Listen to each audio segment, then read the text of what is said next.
The Serenity's hope drifted through the darkness like a dying ember in the cold. Its engines were silent now, its once bright lights flickering weakly across cracked corridors. Every few seconds a low alarm echoed, soft, distant, like a heartbeat slowing down. Commander Lyric stood near the main viewport, staring out into the endless black. The stars looked peaceful from a distance, but to him they felt like silent witnesses, watching his people fade away. He pressed a trembling hand against the glass. Beyond it, space stretched forever. No ships. No signals. Only cold light and the faint hum of the ship's dying systems. Behind him, the control room was half in shadow. Panels flickered on and off, showing error after error. His crew worked in silence, tired eyes, shaking hands but still trying. They were scientists, not soldiers. Teachers, engineers, doctors, not fighters. And yet, here they were, trying to keep 3,000 refugees alive on a ship that was falling apart. Officer Kate, his scales dull under the failing lights, looked up from his console. "Commander," he said softly, "main power core is failing faster than we thought. Maybe 2 hours before life support ends." Lyrics didn't answer right away. He simply nodded, his long fingers curling into a fist. 2 hours. That was all the time left for everyone on board, for the families, the children, the old ones who had trusted him to lead them away from their dying planet. He turned toward the small screen showing the lower decks. Rows of sleeping pods, crowded halls, people lying side by side under emergency blankets. So many faces, so much fear. A quiet voice broke the silence. It was Nexel, the young communications officer. "Sir, the pirates. They're still following." Her voice trembled, though she tried to sound brave. "Their ships, they're faster than us. 3 of them. Large class." Lyrics' chest tightened. The Blood Claw Syndicate. He had hoped to lose them after jumping across the nebula field, but they had tracked his ship through the dust, through every hiding place. He could already see their red beacons on the radar, glowing like 3 burning eyes, closing in. "Keep the shield stable," Lyrics said. "Divert power from the secondary decks if you must." "There is nothing left to divert, sir," Cage replied.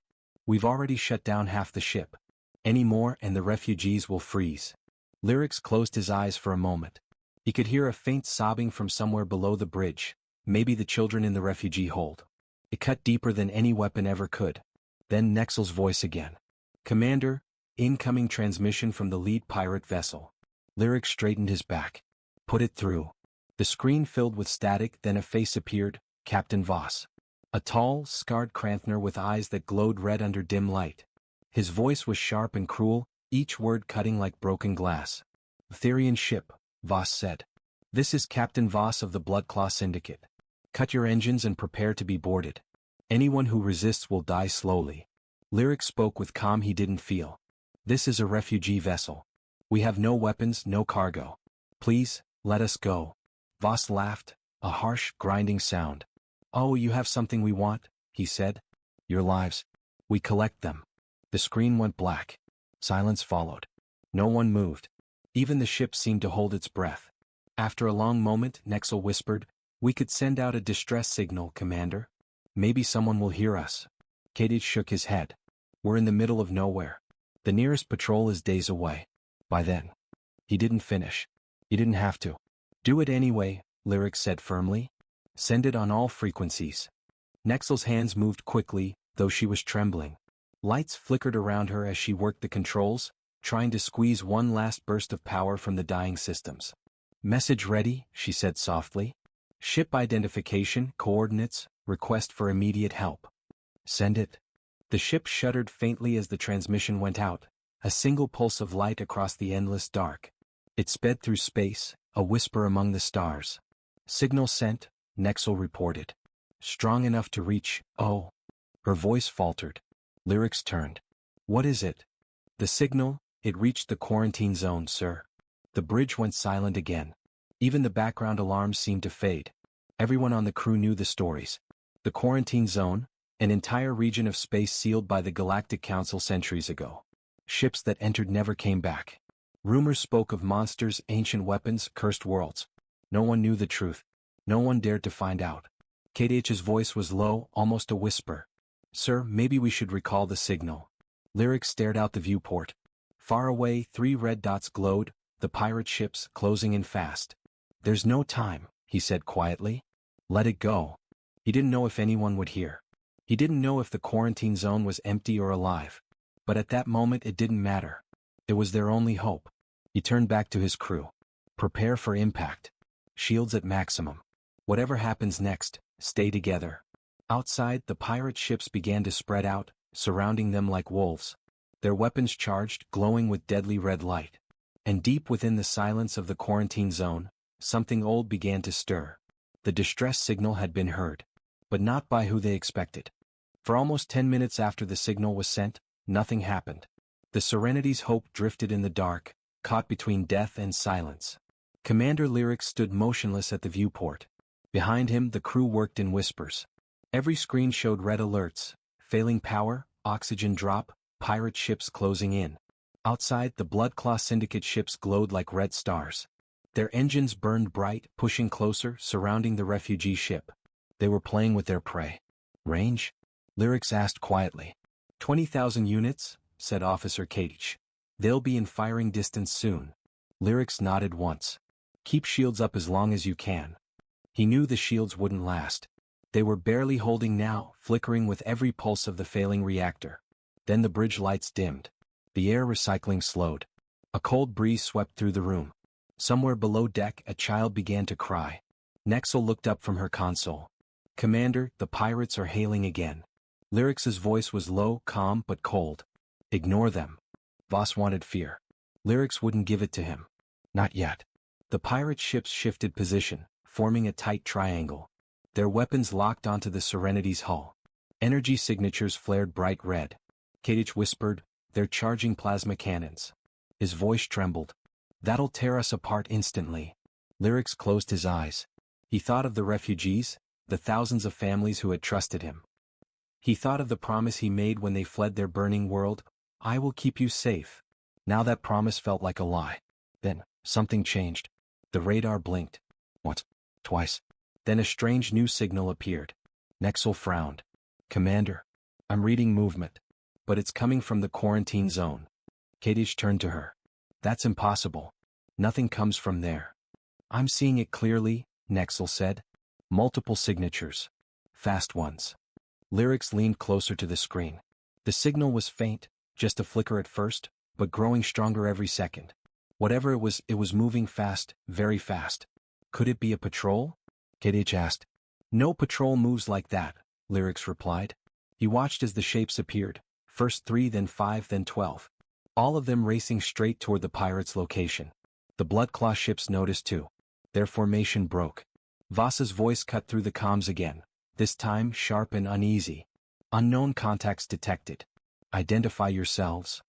No answer came. Instead, the new ships dropped out of faster-than-light speed, one after another, glowing bright white against the darkness. Everyone on the Serenity's bridge stared. The newcomers were unlike anything they had seen before: black metallic hulls with glowing blue edges, engines roaring like thunder. Each ship was covered in heavy armor, weapon systems alive and ready. On one of the hulls, a strange emblem burned in white light, a human skull surrounded by stars. Nexel whispered, "Commander, those are Deathworlders ships." The bridge went silent. Even Lyrics's breath caught in his throat. Deathworlders. The most feared species in the known galaxy. Born on a planet of storms and predators, forged in endless wars, and stronger than any Alliance fleet. No one ever called for them, because when the Deathworlders came, something always ended. KDH's voice broke the silence. "But, why would they answer our call?" Lyrics didn't know. But he felt something strange, a small, fragile spark of hope. The first human voice came over the comms, calm, controlled, and deadly. "This is Admiral Marcus Hale, United Terran Navy. Refugee vessel, we received your SOS. Hold position." Nexel's hands shook as she replied. "This is the Serenity's hope. Commander Lyric speaking. We are unarmed and—" "We know," the human interrupted. "We've got you covered." A low hum filled the bridge as the Deathworlder fleet moved into position. 15 ships, sleek, dark, and terrifying, surrounded the pirates like wolves circling a wounded animal. Voss's voice returned, furious. "Terran ships. This is Bloodclaw territory. Back off." Admiral Hale's tone didn't change. "You have 30 seconds to retreat." Voss laughed, trying to sound brave. "You don't give orders here, human." 20 seconds, Hale said. Lyrics felt the tension rise like a living thing. The pirates powered their weapons. The human ships didn't move, just waited. 10 seconds, Hale's voice echoed again. Voss shouted something, but before he could finish, the space between the fleets exploded in light. Blue energy bolts, silent and precise, ripped through the darkness. The first Bloodclaw ship vanished in a fireball. The second broke apart, its engine spinning off into space. The third tried to escape, but a single railgun shot pierced its core, tearing it in half. It was over in less than 30 seconds. The bridge of the Serenity's Hope shook from the shockwaves. Everyone held their breath. When the light faded, only the human ships remained. "Commander Lyrics," said Hale's voice again, calm and steady. "Your ship is secure. We'll escort you to safety." Lyrics's voice cracked when he answered. You saved us. Thank you." "Don't thank us yet," Hale replied. "Your signal came from the quarantine zone. Something else woke up when you sent it." Lyrics froze. Nexel turned pale. "What do you mean?" "It means," Hale said, his voice low, "you weren't the only one who heard your SOS." The transmission ended. Through the viewport, the human warships began scanning the darkness near the quarantine zone, their sensors glowing blue. Something vast moved out there just beyond the light. Something ancient. Lyrics felt a cold shiver crawl down his spine. The pirates were gone. The Deathworlders had come. But what they had awakened was far worse. The battlefield was quiet now. Where 3 pirate warships once burned, only drifting wreckage remained. Pieces of metal floated slowly, spinning under the pale light of distant stars. For the first time in days, the Serenity's Hope was safe. But no one on the bridge felt relief. Commander Lyrics stood by the viewing port, staring into the black space beyond the wreckage. The Deathworlder fleet held position nearby, 15 dark ships, their hulls shining with blue light, their weapons still warm from battle. They looked calm, silent, and unstoppable. Every few seconds, a human voice echoed across the comms, short, efficient, all business. Scanning debris field. No life signs detected. Energy readings stable. Lyrics admired their discipline. Even after such a brutal fight, they worked like a single machine. No shouting, no panic. Just cold focus. Then Admiral Marcus Hale's voice came through the speakers again. "Commander Lyrics, this is Admiral Hale. We're reading strange energy pulses from your last transmission source. Did you send any other signals?" Lyrics frowned. "No, Admiral. Just the distress call."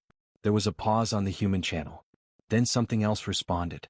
"Our sensors picked up a massive power surge deep inside the quarantine zone. We're moving to investigate." The words sent a chill through everyone on the bridge. The quarantine zone. No one ever went there. KDH leaned toward Lyrics. "Sir, if they go in there..." Lyrics raised a hand. "The Deathworlders know what they're doing. They saved us."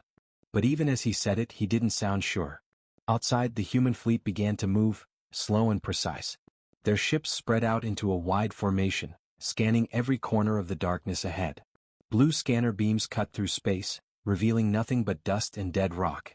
Then one of the smaller human ships, UTS Ranger, sent out a signal. "Admiral, we've got something.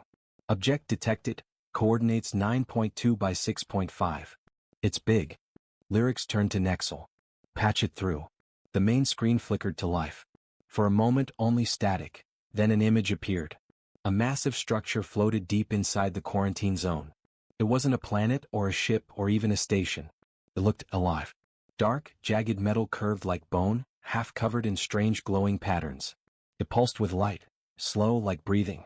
And around it drifted fragments of other ships, broken into pieces, orbiting it like dead moons. Nexel whispered, That thing is moving." Kadich shook his head. "It's impossible. It's the size of a city." Lyrics couldn't look away. "What is it?" The human admiral's voice came again. "We don't know yet. Scanners show it's ancient, maybe older than any known civilization. But it's active. It's generating power. And that power increased after your distress call reached it." Silence. Everyone realized what that meant. Lyrics said quietly, "We woke it up." The admiral didn't reply right away. When he spoke again, his tone had changed, colder, sharper. "All ships maintain distance. Power up defense grids. Do not provoke." The human fleet formed a defensive line between the Serenity's Hope and the dark object. Weapons armed, shields flared blue. Then, without warning, every light in space flickered. The stars dimmed. The ship screens flashed white, then went black. Even the Deathworlder ships lost their lights for a few seconds. "Systems down," shouted Nexel. "Backup failing," KDH added. Lyrics gripped the edge of the console. The air felt heavy, thick, like the universe itself was holding its breath. Then the screens lit up again. But this time something new filled them. A face. Not human. Not alien. A shape made of light and shadow, eyes like burning voids. It spoke, but the words weren't sounds, they were inside their minds. "Signal, received. You called. We have heard." Everyone froze. Nexel's hands shook so much she almost dropped her headset. Kadich whispered, "It's communicating through the quantum field. That shouldn't be possible." The voice continued, slow, ancient, and calm. "Your kind sent the cry of the dying. We remember that sound. Once, long ago, others called. We answered. And the stars burned. Then the image vanished." On the comms, Admiral Hale's voice was no longer calm. "All ships fall back. Repeat, fall back now." Human engines roared to life. The entire fleet began to retreat, but it was already too late. The dark structure flared with light. Energy waves rippled outward, like a heartbeat shaking the void. The nearest Deathworlder ship, UTS Ranger, was caught in it. For one terrible second, it glowed bright white, then shattered into dust. Nexel screamed.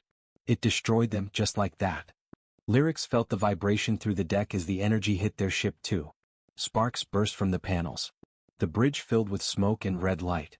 Katie shouted, "Shields gone. Engines offline." Lyrics looked at the screen. The massive structure, whatever it was turning. Slowly. Purposefully. And now it was looking directly at them. For a moment no one spoke. Even the alarms seemed to fade. Lyrics whispered, "It's aware of us."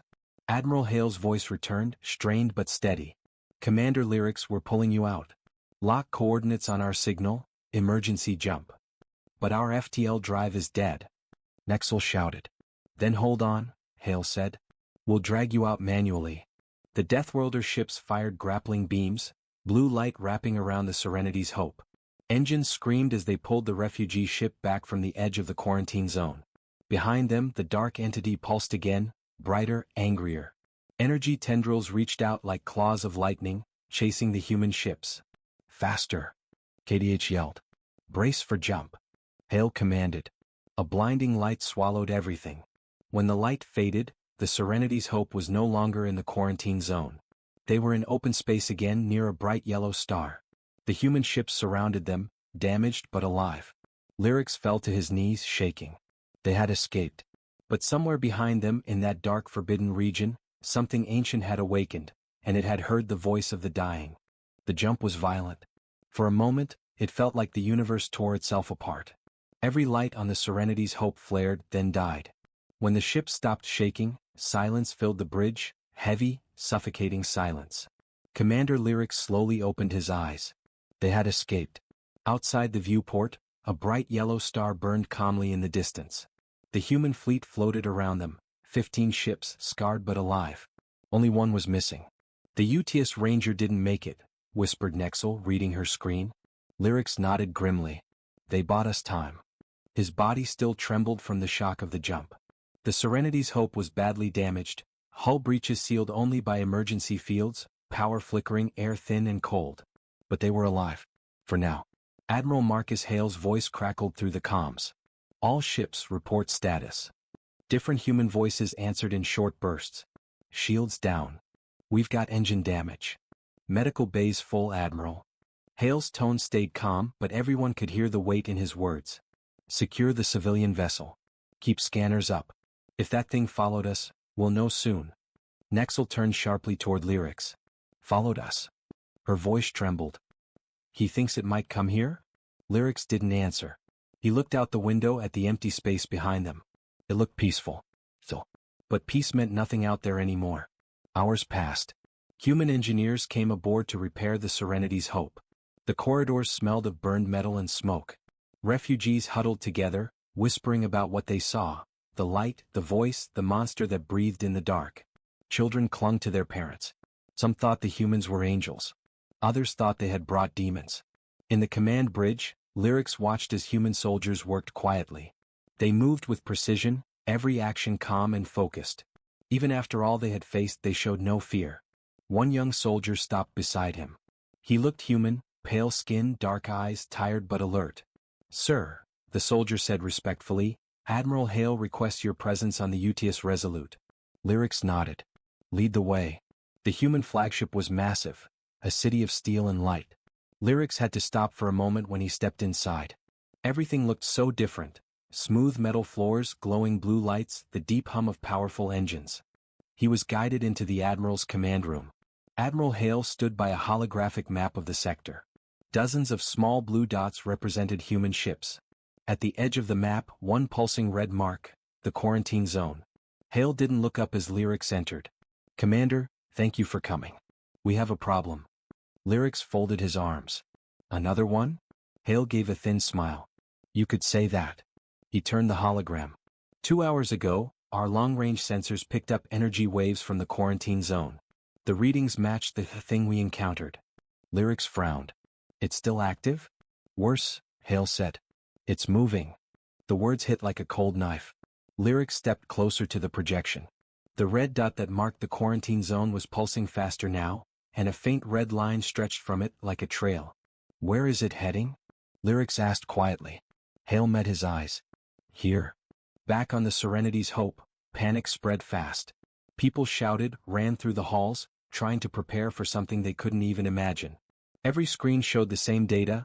The unknown energy signature was closing in, crossing systems at impossible speed. Kadish tried to stay calm as he reported to the bridge. "Commander, it's moving faster than light, jumping without any known drive. It's rewriting space as it moves." Nexel looked terrified. "You mean it's bending reality?" KDH nodded. "Yes. Whatever it is, the laws of physics don't matter to it." Lyrics stared out the viewport again. For the first time in his career, he didn't know what to do.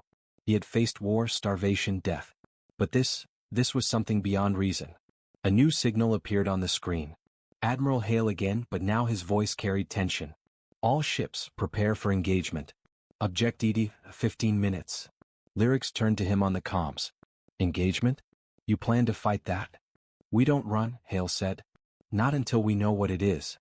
Lyrics wanted to argue, but he saw something in the Admiral's eyes, the calm determination of someone who had seen too much and refused to back down. Minutes later, the darkness changed. At first it looked like a shadow, a ripple across the stars. Then the light from the nearby sun bent, as if space itself was being pulled inward. The thing emerged. It wasn't a ship. It wasn't even solid. It was like a storm, black mist swirling around a burning core stretching miles wide. Lightning flickered through it, revealing shapes that looked almost alive. Every scanner on every ship screamed warnings. Energy levels spiking. Magnetic fields collapsing. "Something's locking onto us." Lyrics whispered, "It found us." Admiral Hale stood on his bridge, staring at the impossible creature. All ships opened fire. Dozens of human cannons lit up space. Blue beams, missiles, railguns, everything they had. The sky turned into chaos. Explosions lit the void. But the creature didn't even flinch. The energy passed through it, bending like light through water. Then it answered. A pulse of red light erupted from its core, silent but devastating. 3 human ships vanished instantly, torn apart by invisible force. Another was swallowed by black mist, its hull crushed like paper. On the Serenity's Hope, alarms blared. Refugees screamed as the shockwaves tore through the hull. Lyrics shouted, "Hold the shields. Divert power from everything else." KDH's hands moved desperately over the controls. "We're losing systems." Outside, the Deathworlders fought like demons, fearless, relentless, refusing to run. Their ships swarmed the creature, drawing its attention away from the refugee vessel. One human ship, UTS Valiant, rammed straight into the storm, detonating its reactor in a final, blazing light. The explosion shook the stars. For a second, everything went white. When the light faded, the creature was gone. The space around them was quiet again. Only wreckage drifted where the human fleet had been. Lyrics stared at the empty sky, trembling. Did they destroy it? Nexel's voice was soft. "No, sir. It's gone but not destroyed." KDH looked up from his readings. "It disappeared before the explosion hit. It's still out there, watching." Lyrics turned toward the viewport. The stars looked calm again, just as they did before all this began. But somewhere in the dark, something ancient and angry was moving, following their light, waiting for another signal. And this time it would not wait long. The stars were silent again. Wreckage drifted everywhere, twisted metal, burning fragments, shattered dreams. Where there had been 15 human warships, now only 5 remained. The others were gone, swallowed by light and darkness. Commander Lyrics stood in the broken bridge of the Serenity's Hope, staring at the empty sky. He could still hear the echoes of the explosion, though space was silent. The humans had fought like no one he'd ever seen, fearless, furious, unstoppable, even when they knew they couldn't win. But the creature was not destroyed. It had vanished just before the last explosion. Vanished, not died. Lyrics's voice was hollow. Is there any trace? Science Officer Cadiz checked the scanners.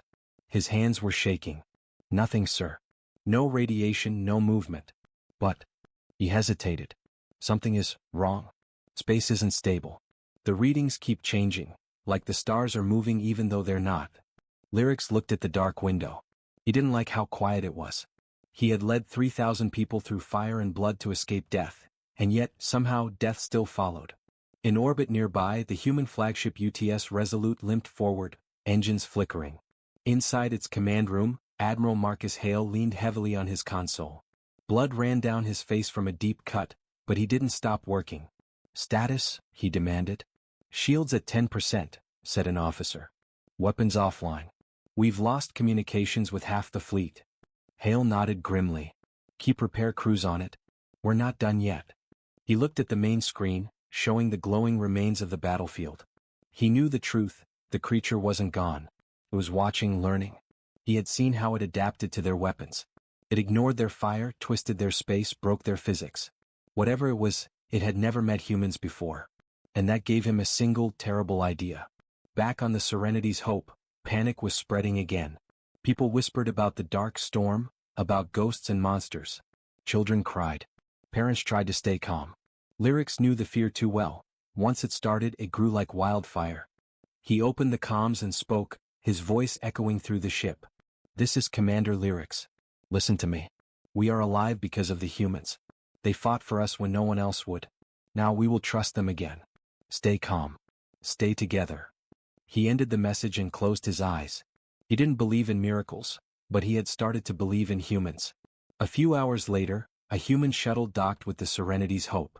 2 soldiers escorted Admiral Hale aboard. He looked exhausted, but his eyes still burned with resolve. Lyrics greeted him in the main corridor. Admiral, he said quietly, you should be resting. Hale gave a small grin. Rest when it's over.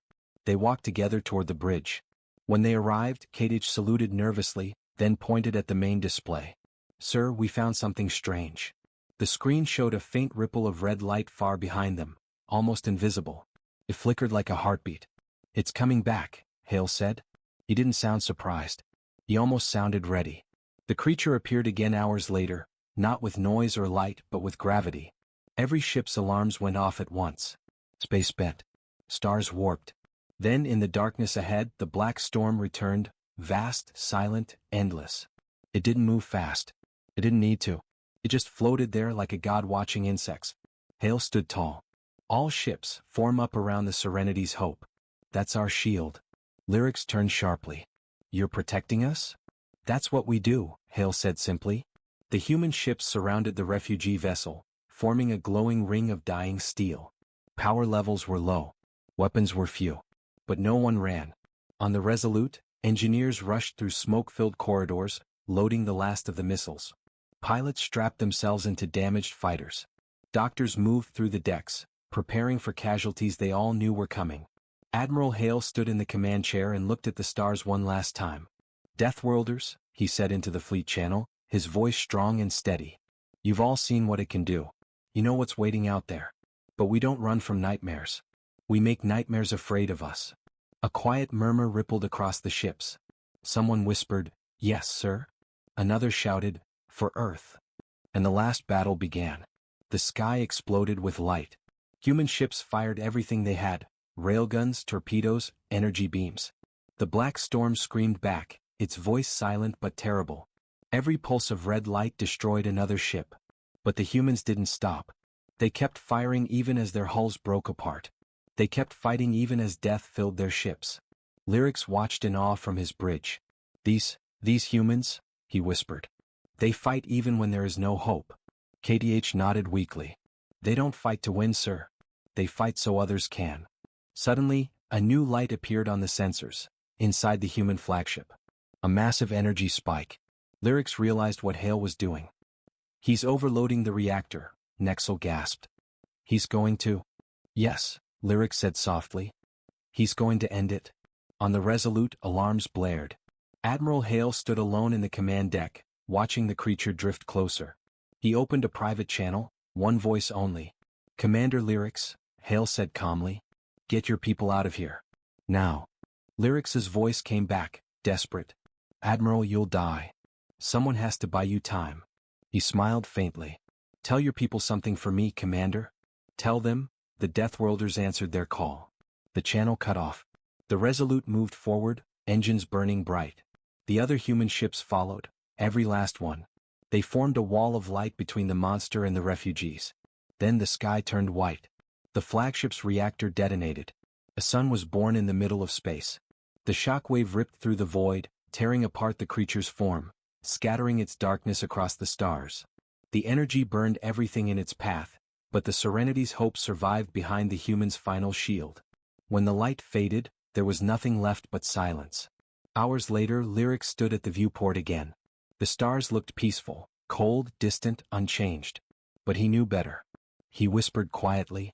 They called themselves Deathworlders. Now I understand why. Kadish placed a hand on his shoulder. Do you think the creature is gone? Lyrics shook his head slowly. No. But if it ever comes back, it will remember the humans. Outside, the debris of the human fleet drifted like ashes in the dark. Their signal, the last SOS, still echoed across the stars. And somewhere, far beyond hearing, something old and angry listened, and waited. The battle was over. But the stars were still burning. The Serenity's hope floated through the silence. Alone now, surrounded by drifting wreckage and the faint blue glow of cooling plasma. The ship's engines were almost dead, its hull cracked and blackened. Every corridor carried the same low hum of machines barely holding on. Commander Lyrics stood by the viewport, staring at the empty space where the human fleet once was. There was nothing left of them. No ships, no signals, only light fading slowly into the dark. For a long time no one spoke. Then, softly, Nexel said, "We survived." Lyrics turned his head slightly. "Yes," he said quietly. "Because they didn't." Hours later, the refugee ship limped toward a nearby system, one with a small sun and a dead moon. They found orbit and shut down the engines to save power. Inside, people moved slowly, speaking in whispers. Some were wounded. Some were grieving. All were changed. Children drew pictures of the metal angels, who saved them. Elders prayed for souls that were not their own. And in the command room, Lyrics replayed the last transmission from Admiral Marcus Hale. Tell them the Deathworlders answered their call. The words echoed through the room again and again, until they felt like part of the air itself. Lyrics whispered, "We will, Admiral. I promise." Days passed. Repairs continued. KDH managed to restore the main communications array, though barely. "We can send a message now," he said. "A long-range signal. Across the sectors." Lyrics nodded. "Then we send the truth." They worked together, building the transmission piece by piece. No politics, no lies, only what happened. The message began with a simple tone, followed by Lyrics's voice. "This is Commander Lyrics of the refugee vessel Serenity's Hope. We were attacked by pirates near the Forbidden Zone. We sent an SOS. No one answered, except the humans. They came from Deathworld Terra, bearing ships of metal and fire. They fought for us when no one else would. They stood against something ancient, something beyond understanding. They gave everything, so that we might live." Lyrics paused, then added softly, "To any who hear this, remember them." The Deathworlders answered the call. The message ended there, looping endlessly through the void. Weeks later, far away across the galaxy, the signal reached the Galactic Council station, a vast ring of light orbiting a blue gas giant. Hundreds of species lived and worked there, diplomats, scientists, traders. When the message arrived, it played through every public channel. Silence filled the halls as thousands stopped to listen. Aliens with scales, fur, and crystal skin stood shoulder to shoulder, hearing Lyrics's voice echo through the speakers. Some gasped when they heard Deathworld Terra. Others whispered in disbelief. Humans? Those primitives? Impossible. They were supposed to be extinct. They fought that. But the recordings didn't lie. Sensor data, visual feeds, energy readings, all confirmed it. 15 human ships had faced the impossible, and they had not turned away. For the first time in centuries, the council chambers fell completely silent. Even the translators stopped humming. The High Chancellor, an ancient being of light, spoke first. "Find their homeworld. Send word. The galaxy owes them a debt." But another delegate, a sharp-scaled warlord, hissed. "Or a warning. If they survived, what else hides on that world?" The argument began. Fear and awe mixed in equal measure. The humans had been forgotten, dismissed as savages from a death world, a planet too violent for civilization. But now, they were legends. Months passed. The story spread faster than any official report. On distant worlds, soldiers whispered about the Deathworlders' final stand. Miners on cold moons played recordings of their last transmissions.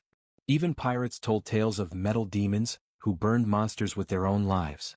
No one knew what became of humanity after the battle. Some said they were gone forever. Others said they were rebuilding in the shadows, waiting. But everywhere one thing was certain: no one ignored a distress signal anymore. Back on the damaged Serenity's hope, life slowly returned to normal. Children laughed again. Engines hummed quietly. The ship drifted peacefully around a nameless moon, its scars still visible but proud. Lyrics stood in the viewing deck one night, watching the stars shimmer faintly. He thought about Hale, about the humans who fought with impossible courage. He wished he could thank them one more time. Then KDH entered the room holding a data pad. "Commander," he said, "you should see this." Lyrics took the pad and frowned. It was a signal, faint, distorted, but real. Not random noise. A pattern. Source. Lyrics asked. KDH hesitated. "Unknown.